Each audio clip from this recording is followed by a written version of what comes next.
Hi friends, இவங்கள pickup பண்ண தான் வந்தேன். ஏன்னு கேட்டால் இவங்க ஏற்கனவே கால் பண்ணி சொன்னாங்க. லேட் ஆயிடுச்சு. அதுக்குள்ளே சிக்கன் சவாரி வந்ததால் இவங்களை கொஞ்ச நேரம் லேட் பண்ணிட்டேன். அப்புறமேட்டுக்கு நான் லேட் ஆயிடுச்சுன்னு வேகமாக வந்து பார்த்தா இவங்களே இப்போ தான் வேலையை முடிச்சுட்டு வராங்க. இந்திக்கார பசங்க எனக்கு ரெகுலராக சவாரி கொடுப்பாங்க இவங்க. சரி, காய்கறிலாம் வாங்குறதுக்கு சவாரி கொடுப்பாங்க. சரி, நான் அவங்கள பிக்கப் பண்ணிவிட்டு நேராக மார்க்கெட்டு போனேங்க. மார்க்கெட்டில் கொண்டு போய் அவங்கள ட்ராப் பண்ணுறதுக்காக. மார்க்கெட்டில் ட்ராப் பண்ணோடனே இந்த கடையில் தான் அவங்க ரெகுலராக வாங்குவாங்க. ஒரு தடவை வாங்க ஆரம்பித்தா அதிலே தான் வாங்குவாங்க. மீண்டும் கால் பண்ணாங்க. போய் ரிட்டன் சவாரி அவங்கள பிக்கப் பண்ணேன். பிக்கப் பண்ணி கொண்டு போய் ரூமில் இறக்கிட்டேன். இவங்க வந்து ஒரு டீமு, இன்னும் ஒரு டீம் இருக்காங்க. இவங்கள ஃபஸ்ட்டு கொண்டு போய் இறக்கிட்டு அவங்கள கொண்டு போய் விட்டுட்டு வந்தேன். மீண்டும் அவங்கள பிக்கப் பண்ணிக்கின்னு வந்து மீண்டும் ட்ராப் பண்ணுறேன். இவங்க 2வது டீமு. இவங்கள போகிறப்ப வீடியோ எடுக்கல. நெக்ஸ்ட் டைம் உங்களுக்கு போடுறேன். அதுக்கப்புறம் சரி, காலையில் 6 மணிக்கு வந்தோம். மீண்டும் இப்போ 6 மணி ஆகப்போகுது. சரி, வீட்டுக்கு கிளம்ப வேண்டியதான்.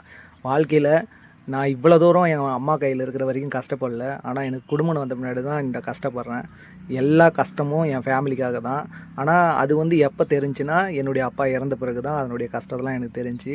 அதை எப்படியாவது ரன் பண்ணி குடும்பத்தை கரையேற்றணும்னு நான் போராடிட்டு இருக்கேன். ப்ளீஸ்